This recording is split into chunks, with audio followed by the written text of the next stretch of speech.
नमस्कार दोस्तों। देखिए, आज हम MPTET वर्ग 3 में संख्या पद्धति का टॉपिक लेके आए हैं, जिसमें से बहुत सारे क्वेश्चन बनेंगे। आज इसका थ्योरेटिकल पार्ट हम देखेंगे। तो देखिए, चैप्टर है हमारा संख्या पद्धति और सामान्य संक्रिया है। तो यहाँ पे जो पढ़ेंगे वो है 1 करोड़ तक की पूर्ण संख्याएं, स्थानीय मान, तुलना, गणितीय मूल संक्रियाएं, जोड़, गुणा, भाग, भारतीय मुद्रा, घटाव। तो पहले आइए हम देखेंगे एक संख्या किसे कहते हैं। तो विभिन्न अंकों का समूह, जिसे इकाई, दहाई, सैकड़ा, हजार, 10,000, लाख यानी आगे तक चलता जाता है, तो इनके स्थान पर रखने से जो पद प्राप्त होता है उसे हम संख्या कहते हैं। अब संख्या जो होती है वो कई अंकों से मिलकर बनी होती है। अब देखिए, ये जो टॉपिक आ रहा है इसमें छोटे छोटे टॉपिक अलग अलग करके लाया हूँ कि स्थानीय मान। तो स्थानीय मान यानी उनके या वो कौन से स्थान पे है। तो यहाँ क्या ये है कि किसी संख्या में कोई भी अंक जिस स्थान पर हो, यानी कि वो इकाई हो, दहाई हो या सैकड़ा हो, जिस भी स्थान पे होता है वह उस अंक का स्थानीय मान कहलाता है। अब देखिए, ये इतनी बड़ी संख्या हमने लिखी यहाँ पे कि इन संख्या में 8 का स्थानीय मान क्या होगा। तो पहले तो देखेंगे 8 है, तो हम 8 को लिख दिया। अब ये कौन से स्थान पे, देखिए इकाई, दहाई, सैकड़ा, हजार और 10,000। तो ये जितने अंक पीछे है उतनी जीरो लगा देंगे। तो देखिए 1, 2, 3 और 4 अंक है। ये 1, 2, 3 और ये 4 अंक हो गए। तो अब इसको हम देखते हैं कि कौन सी संख्या है। तो देखिए इकाई, दहाई, सैकड़ा, हजार और 10,000, यानी इस 8 का जो स्थानीय मान होगा वो 8,000 हो जाएगा। फिर है कि 6 का स्थानीय मान, ये 6 को लिखा।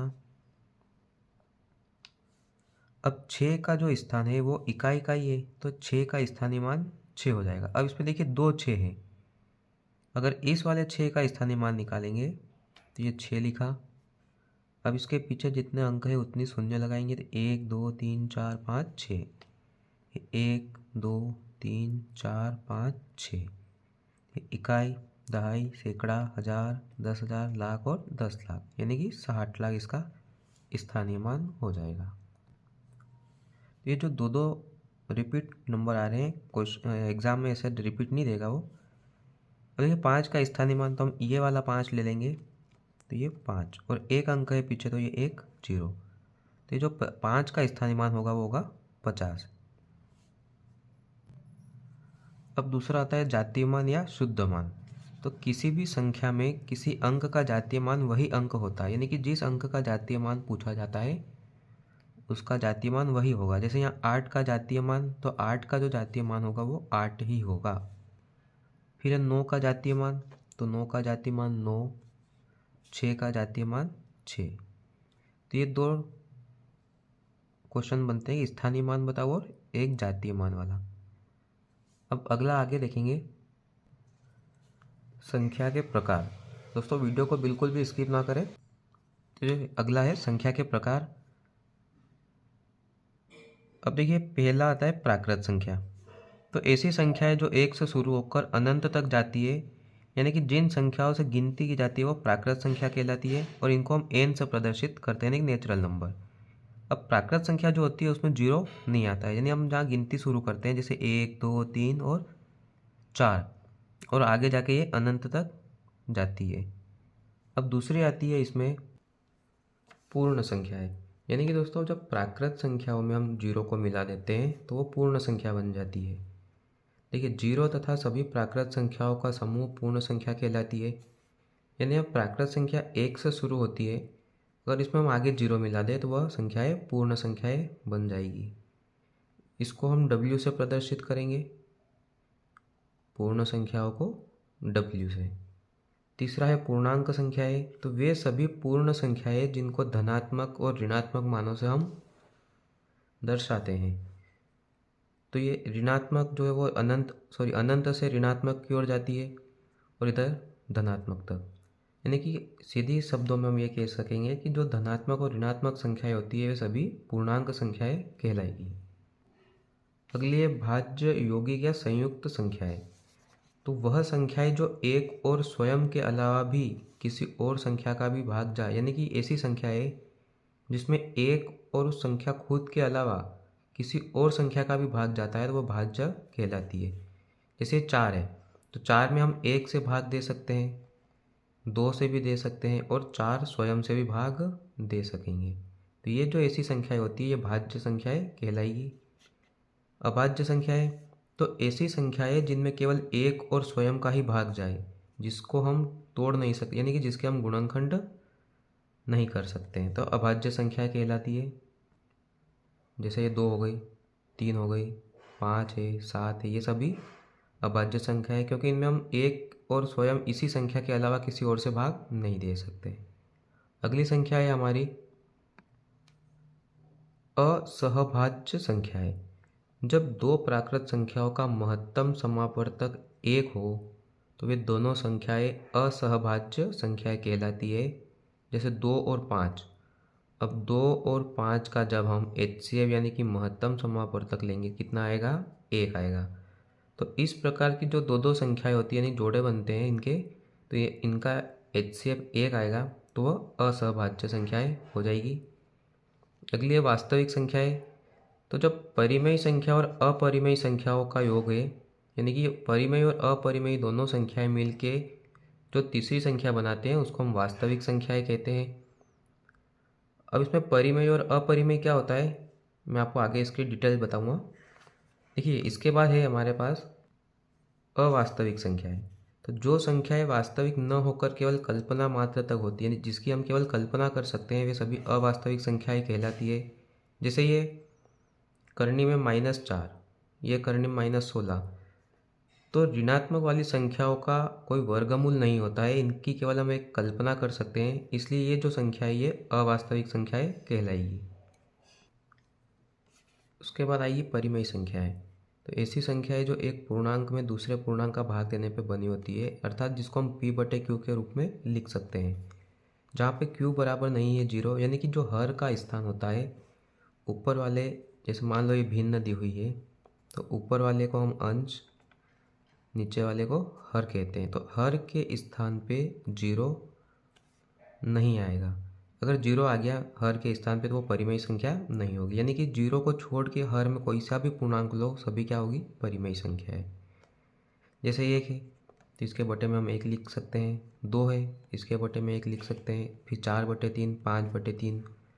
अब ये करनी में है, तो देखिए 49 का वर्गमूल 7 है, 25 का वर्गमूल 5 है, तो ये भी क्या हो गई? परिमेय संख्या हो गई। देखिए, कुछ महत्वपूर्ण बातें कि परिमेय संख्याएं भी अलग अलग प्रकार की रहती है। जैसे धन परिमेय संख्या, यानी कि धनात्मक परिमेय संख्याएं भी होती है, ऋणात्मक वाली संख्या परिमेय भी होती है, और ये जो दशमलव वाली संख्या है, यानी कि इनका एक निश्चित बार भाग जाए, या यानी कि दशमलव वाली ऐसी संख्या है जिसकी दशमलव के बाद पुनरावृत्ति हो रही है, या अशांत दशमलव वाली संख्याएं भी कह सकते हैं इसको, तो वह भी हमारी परिमेय संख्या ही होगी। जैसे 0.333 है, ये जो नंबर बार बार रिपीट हो रहा है, ये भी परिमेय संख्या होगी। फिर 0 जो है वो भी एक परिमेय संख्या है।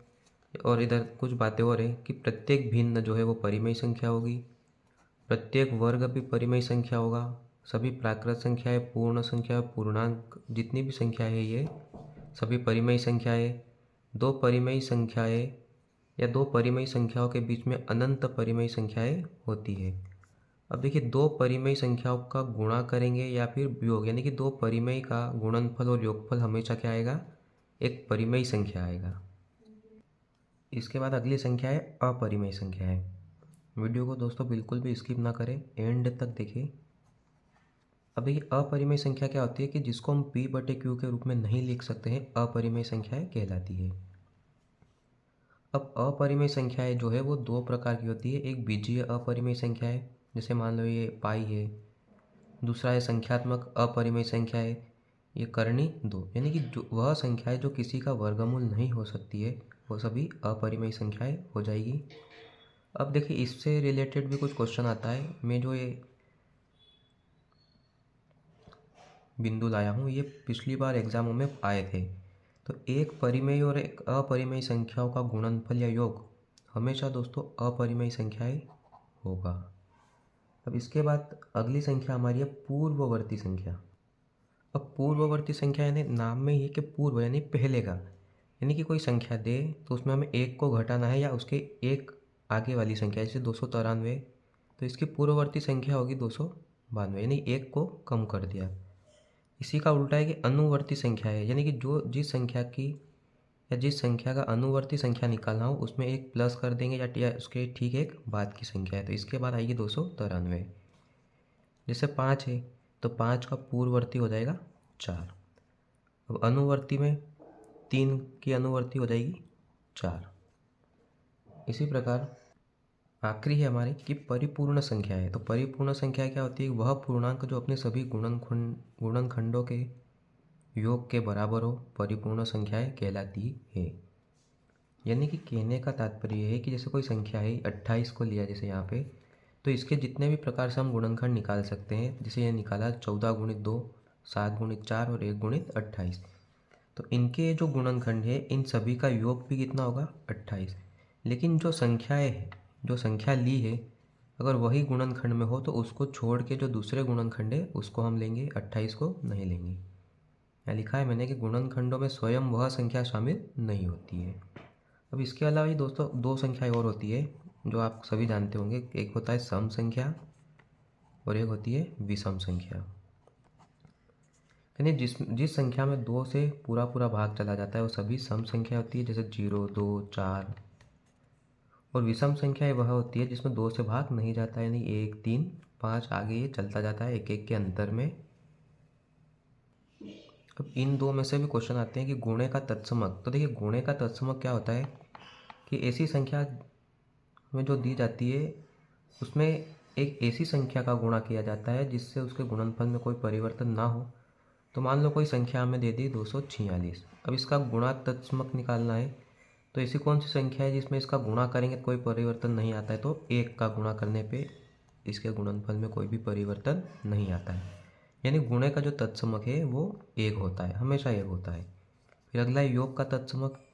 तो ऐसी संख्या है जिसमें दी गई संख्या में जोड़ने पे उसके योगफल में कोई परिवर्तन ना हो, जैसे यही 246 है, तो ऐसी कौन सी संख्या जोड़ेंगे जिससे इसके योगफल में अंतर ना हो?